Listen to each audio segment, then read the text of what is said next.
உனக்கு அட சரணம் என்று கரங்கூவித்தே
என்னுடைய பாதத்தை படுத்தவுடனே தம்பி என்ன பையனும் தெரியாத வாழை என்று இருந்ததா கண்ணு இது என்னடா கோலம் தெரியாது நீ கொஞ்சம் நோம்பு போட்டு போன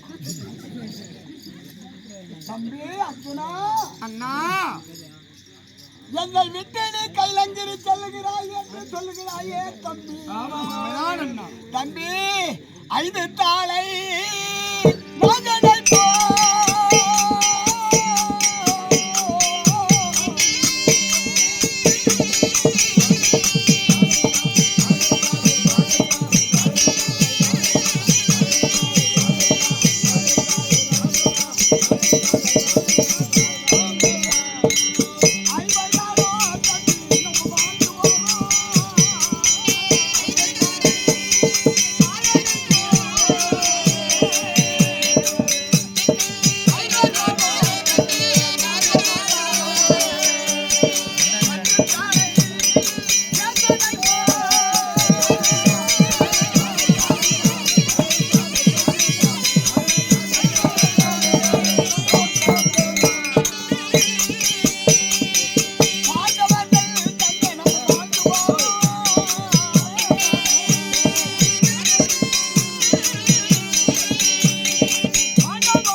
ஐந்து தலை இருக்கிறதுடா கண்ணே உண்மைதான் அதுவே உடலில் 10 சிரம் இருக்கிறதுடா கண்ணே அதை போல் நம்ம 5 ராஜாக்களும் இனம் பிரியாத வாழ்ந்து வருகிறோம் தம்பி கைலங்கிரிக்கு செல்லுகிறாய் என்று சொல்லுகிறாய் கண்ணே அரண்மரம் கொடுப்பதற்கு 6 மாதங்களாகலாம் கண்டிப்பா அல்லது வாழ்நிலையே முடியவில்லை கண்டிப்பா அதனால் தம்பி அட என்ன விட்டு நீ பிரிய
கைலங்கிரி செல்லுகிறாய் என்று சொல்லுகிறாய் தம்பி.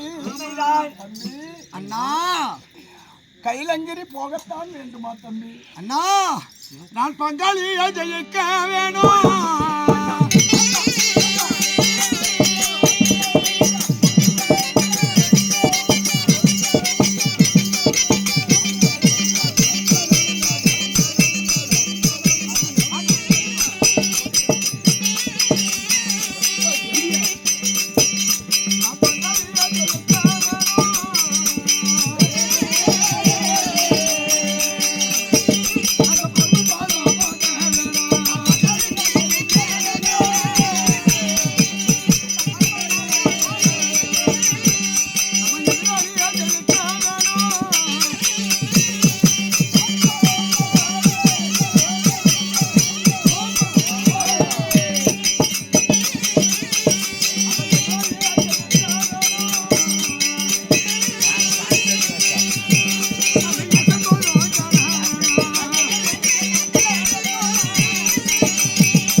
பங்காளியை ஜெயிக்க வேண்டும்.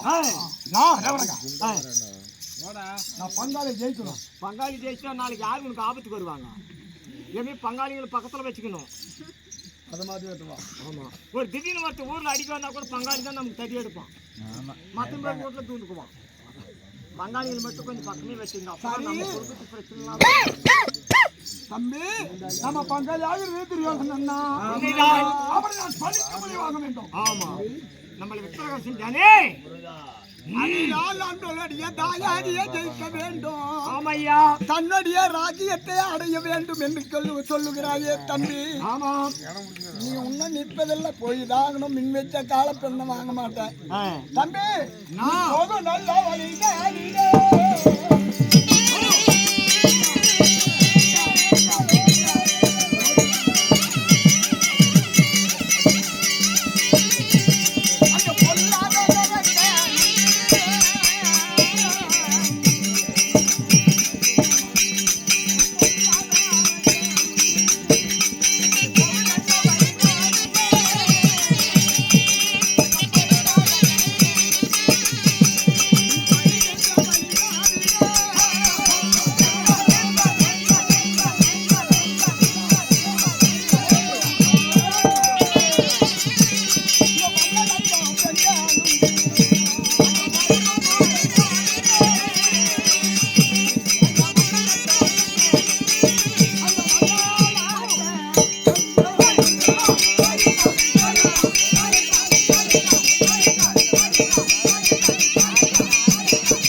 போகும் வழிதனிலே பொல்லாத அரக்கர் வருவார்களே.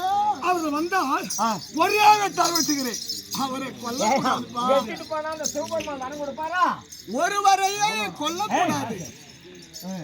ஒருவரை கொல்லக்கூடாது. சரி, போகின்ற வழிதனிலே பொல்லாத அரக்கர்கள் வருவார்கள். செல்லுகின்ற போது அங்கு 1 லட்சம் பெண்கள் எல்லாம் உன் மீது ஆசைப்படுவார்களே. அண்ணா, பெண்களா அவரை கட்டி காதல் தழுவுகிறேன். காதல் பண்றேன். தம்பி அர்ஜுனா, எங்க ஒரு சிவபெருமான்கிட்ட வரத்த போகும்போது உங்க தம்பி காதல் காதல் அவதான் முதலே சொல்லியிருக்கேன்னு. ஏன்னா காதல் உடையவன் இல்லையா தம்பி அர்ஜுனா? அப்படி போகின்ற போது அழகை கண்டு வரக்கும் பெண்கள் எல்லாம் 1 லட்சம் பெண்கள் வருவார்கள். ஆமா, உன்னை நேசிக்கின்ற போது அவள் என்ன சொல்லும்? அம்மா தாயே, என்னை பெற்ற தாய் குந்தி தேவியே, என்னை வளர்த்திய மாத்ரா தேவியே, உங்க சைடு கொடுக்குறான் பாரு. அம்மா பலி விடுங்க, நான் கைலங்கிரி செல்ல வேண்டும். அம்மா, அரணுடைய பாதத்தை காண வேண்டும். என் பெற்ற மாதா மாதா பலிவிடுங்கள் என்று 3 முறை சொல்ல வேண்டும். தாயே அம்மா என்றுதான் கூப்பிட வேண்டும். ஆமா, கடிக்க கடிக்கக்கூடிய நாகை சர்ப்பமாயிருந்தாலும் 3 முறை பொறுத்து கொண்டிருக்க வேண்டும். அதுக்குள்ள போஸ்ட் மரத்துக்கு போயிடும் போனோம். அது ஒரு தபா கொத்தனாவே செத்துறோம். ஒரு தபா இப்படி கடித்தால் அதை ஒண்ணுமே பண்ணாது, அது பாட்டுக்கு போயிடும். 3 முறை பொறுத்துக்கொள். 3வது முறை அதை கொண்டு விட்டாலும் அது சான்றோர் உன்னை சேராது. பழி அது ஏன் என்றால் சுடாமணி என்று சொல்லக்கூடிய என்னிடத்தில் புத்தகம் இருக்கிறது, ஒரு நூல் இருக்கிறது. உனக்காக நான் எழுதி வைத்திருக்கிறேன். உனக்காகவே எழுதி வைத்திருக்கிறேன். ஆமா, அதை உன் கரத்தில் கொடுக்கிறேன். இதை வாசித்து அதை பார்க்க வேண்டும். பெண் வருகின்ற போது அதை வாசித்து பார்க்கணும். 3 முறை பொறுத்து கொண்டு இருந்தாலும் சரி, 3வது முறை பெண்ணவே கொண்டு விடு. அந்த தோஷம் உன்னை சேராது. அதனால இந்த புத்தகத்தை காராம் பசுவுகள் ஓதி அந்த பாஞ்சாலும் 3 முறை பொறுத்து கொண்டு 3வது முறை அதை கொண்டு விடு. 4வது முறை கொண்டு விடு. ஆமா ஆமா, உன்னை எதிர்க்கக்கூடியவன் யாரா இருந்தாலும் 3 முறை பொறுத்து கொண்டு இருக்க வேண்டும். மறுமுறையில் கொண்டு விடு. இந்த சுடாமணி நூலை தருகிறேன். வாசித்து நீ அரணிடத்தில் சென்று வரத்தை பெற்று வர நான் என்ன பலி மீது விழி வைத்து பார்த்து கொண்டே இருப்பேன். இதை நான் சென்று வரும் தம்பி, வாசித்துக் கொண்டே போக வேண்டும்.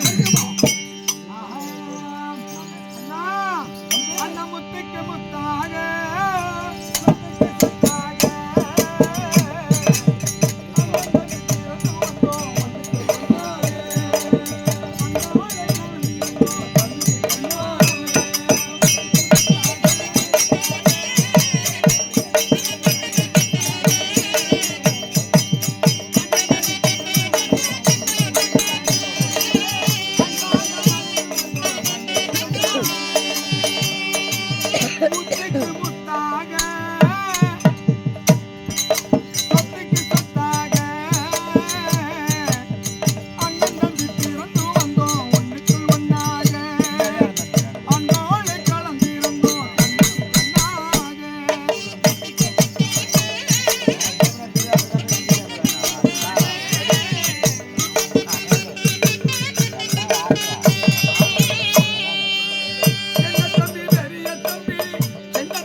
அந்த அழகனை போட்டுக் கொண்டு அப்படி நான் சென்று வெற்றியோடு வருகிறேன். தம்பி அர்ஜுனா, நீ வரை நான் அந்த வழி மீது விழி வைத்து பார்த்து கொண்டே இருப்போம். 4 பேர் 5 பேரும். சரிங்க, சென்று வருகிறேன்.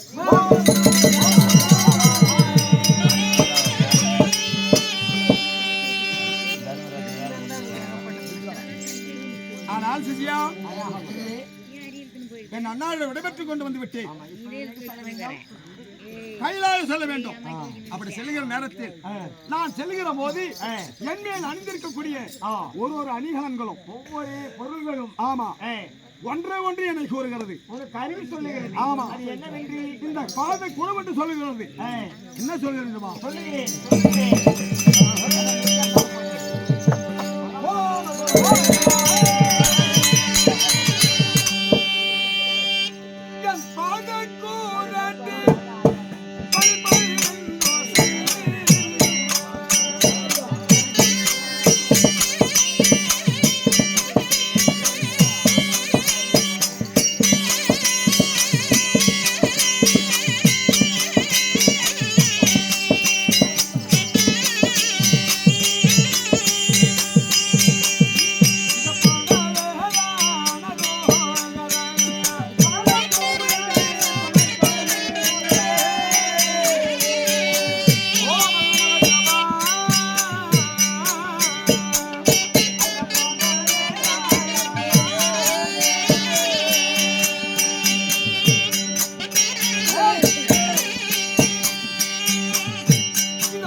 ஐயா புண்டாரி ஆதி கிருஷ்ணன் ஆமா. என் ரூபமாய் வருகிறாரே ஓ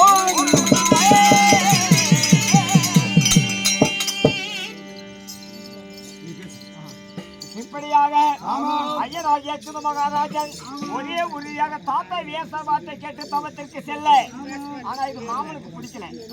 ஏன் இத்தனை நாள் பாண்டவர்கள் மாமா மாமா என்று அழைப்பார்கள்.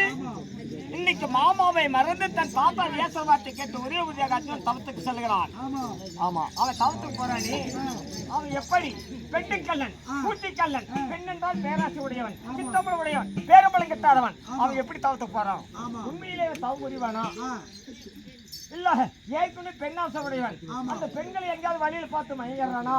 இது நமக்கு ஆபத்து வரக்கூடாது. அர்ஜுனும் தவம் புரியணும். அதனால அந்த பெண்ணாக நாமளே போலாமே. திடீர்னு ஒரு சமயம் அப்படி தவறா அர்ஜுனன் வந்தா நம்ம சுயத்தை காட்டிடலாம். அதனால அர்ஜுனுடைய தவசம் கிடையக்கூடாது. அவன் தவத்துக்கு எப்படி போனாலும் மனதை சோதிக்கணும். அதுக்காக கண்ணவர்கள் முத்துமோகினி ஜெகன்மோகினி நவமோகினி 3 உருவெடுத்து வந்து பார்த்து வருகிறார்.